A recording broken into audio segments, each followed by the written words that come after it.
I got so much more.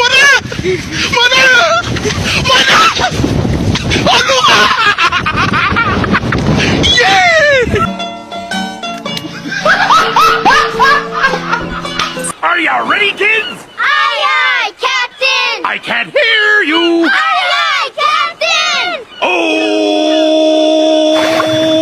Assalamualaikum warahmatullahi wabarakatuh. Perkenalkan, nama saya Dela Aprilia dengan nomor induk mahasiswa 220598, Prodi Manajemen kelas RA6.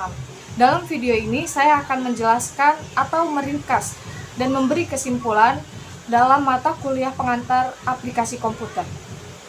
Nah, pertama, pengertian komputer menurut para ahli. Yang pertama, Hammer DKK. Dalam buku komputer Organization, komputer adalah mesin penghitung elektronik yang tepat dalam menerima informasi input digital, memprosesnya sesuai dengan suatu program yang tersimpan di memorinya, dan menghasilkan output informasi. Dan yang kedua, Robert H. Dismer. Dalam buku komputer annual, komputer adalah suatu alat elektronik yang mampu melakukan beberapa tugas seperti menerima input, memproses input tadi sesuai dengan programnya, menyimpan perintah-perintah dan hasil pengolahan serta menyediakan output dalam bentuk informasi. Jadi, dapat disimpulkan bahwa komputer adalah sekelompok alat elektronik yang terdiri atas perintah input, alat yang mengolah input, dan peralatan output yang memberikan informasi serta bekerja secara otomatis.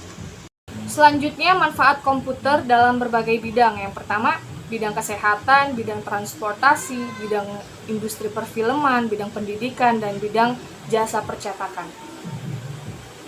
Selanjutnya di sini ada komponen-komponen komputer. Yang pertama, software, merupakan sebuah data yang programnya disimpan dan diformat secara digital dengan tujuan dan fungsi tertentu. Dan yang kedua, hardware, merupakan semua jenis komponen data pada komputer yang memiliki bentuk fisik, bisa dilihat dan dirasakan. Dan yang ketiga, brainware, merupakan orang yang menjalankan serta mengoperasikannya. Cara-cara kerja komputer. Nah, yang pertama, input. Data dimasukkan dalam CPU menggunakan berbagai komponen input. Yang kedua, processing atau proses. Proses pengolahan data dan terjadi komunikasi data di dalam CPU. Yang ketiga, storage. Setelah diolah, data dimasukkan ke dalam memori. Dan yang keempat, output. Informasi dikeluarkan melalui output. Selanjutnya ada bagian-bagian komputer, yaitu monitor, keyboard, mouse, fan atau kipas, prosesor, terus motherboard, power supply unit, RAM, dan lain-lain. Nah, kesimpulannya, cara kerja komputer merupakan elemen-elemen yang terkait dalam menjalankan suatu aktivitas dengan menggunakan program komputer.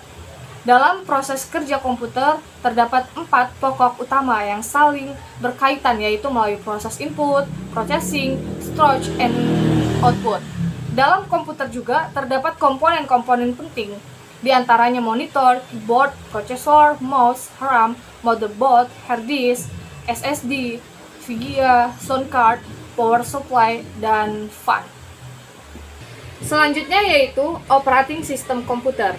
Sistem operasi komputer. Menurut American National Standard Institute atau disingkat dengan ANSI, operating system adalah software yang mengontrol pelaksana program-program komputer, yaitu dengan mengatur waktu proses, pengecekan kesalahan, mengontrol input dan output, melakukan perhitungan, kompilasi, menyimpan data, pengolahan data, serta berbagai bentuk layanan yang terkait sistem operasi.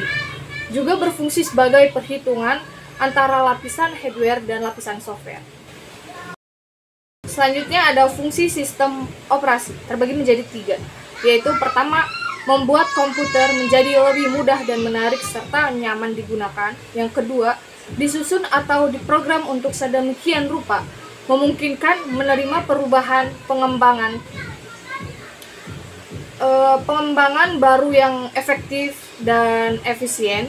Dan yang ketiga, memungkinkan daya komputer digunakan secara efisien.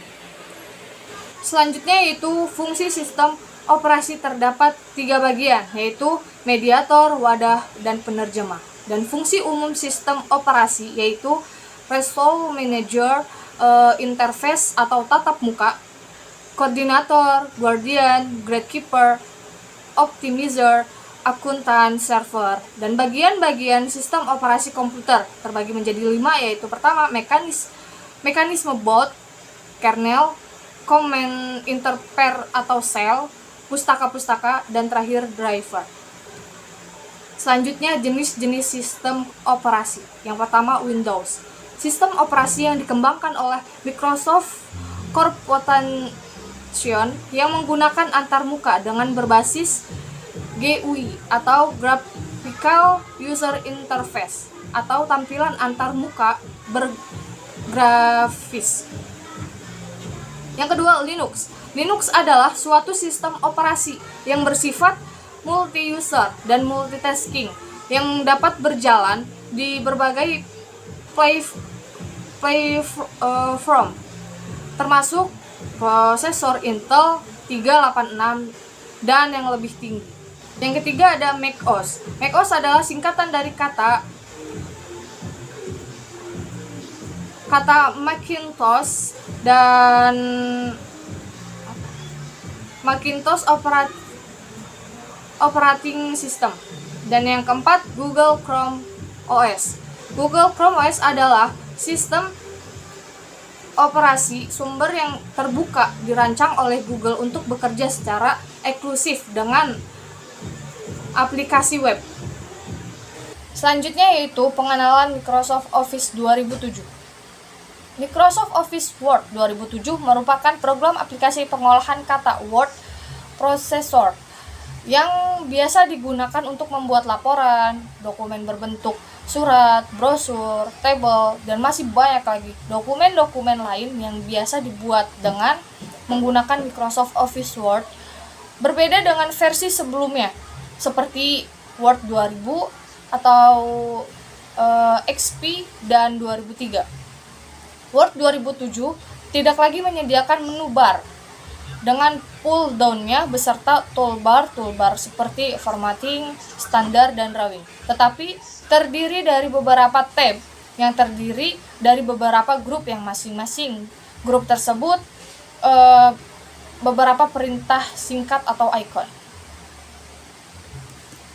Selanjutnya yaitu Microsoft Excel 2017. Microsoft Excel adalah software yang dapat digunakan untuk mengorganisir, menghitung, menyediakan, maupun menganalisis data-data, mempresentasikannya ke bentuk tabel, grafik, atau diagram. Dan menu pada Excel 2017 yaitu ada 5. 1. Menu bar, 2. Status bar, 3. Title bar, 4. Formula bar, dan 5. Petunjuk sel atau cell pointer. Dan formula dasar pada Microsoft Office Excel. Fungsi formula dasar adalah untuk melakukan perhitungan terhadap data yang ada di Microsoft Office Excel 2013. Setiap pengguna formula dasar, kita harus mengawalinya dengan tanda sama, dengan buka kurung sama dengan, tanda sama dengan dimaksudkan untuk mengawali sebuah fungsi di Microsoft Office Excel 2017. Jika salah mengetiknya alamat, maka data tersebut akan bernilai salah atau value. Nah, aritmatika dasar ada 3 fungsi, yaitu 1. Fungsi sum digunakan untuk menjumlahkan nilai yang ada pada rank tersebut. Contoh, tambah dengan sum buka kurung B1 dan B5. Yang kedua, fungsi average digunakan untuk mencari nilai rata-rata dari suatu rank. Dan yang ketiga, fungsi max digunakan untuk mencari nilai tertinggi dari suatu rank. Yang keempat, ada fungsi min digunakan untuk mencari nilai terendah dari suatu rank. Dan yang kelima, fungsi count digunakan untuk mencari banyaknya data dari suatu rank.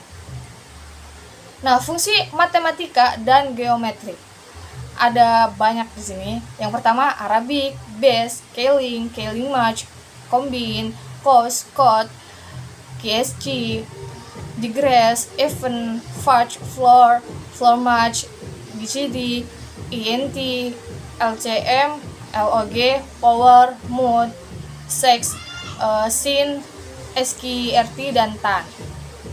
Selanjutnya ada fungsi absolut. Fungsi absolut digunakan untuk mengunci posisi kolom dan baris. Fungsi ini ditandai dengan adanya tanda 5 yang berada di depan kolom dan di depan baris. Dan fungsi bantu lookup. Fungsi bantu lookup adalah fungsi pencarian dan rujukan lookup yang dapat dipakai untuk mencari data dengan menunjuk ke suatu lokasi rujukan, bisa berupa rank dalam berbentuk tabel. Dan selanjutnya ada fungsi insert grafik. Salah satu cara paling tepat untuk memahami data numerik atau yang berhubungan dengan rentang waktu adalah dengan menyertakan grafik atau chart. Visualisasi grafik bisa memperjelas perbedaan kenaikan atau penurunan data daripada jika hanya menggunakan tabel biasa. Selanjutnya mengenal presentasi. Presentasi adalah suatu jenis komunikasi di mana ada pembicara yang menyampaikan pesan atau informasi, dan ada pesan yang disampaikan dan ada penerima pesan. Selanjutnya lembar kerja PowerPoint, yaitu lembar kerja PowerPoint 2016 adalah sebagai berikut. Yang pertama, menu file, yang kedua toolbar, yang ketiga menu bulk, ribbon, dan slide view. Nah, menyisipkan dan mengatur objek. Seperti halnya aplikasi yang lain di dalam Office, Anda dapat juga menyisipkan objek-objek seperti word art, sub, atau smart art. Yang kedua, transition. Salah satu fitur yang jika dapat dimanfaatkan dengan baik, maka Anda dapat mendapatkan presentasi yang menarik dan mendapatkan perhatian dari audiens. Selanjutnya ada animation. Digunakan untuk memberikan animasi satu persatu pada setiap objek yang ada di dalam slide, sehingga Anda dapat membuat animasi yang lebih kompleks daripada hanya menggunakan animasi standar yang telah tersedia.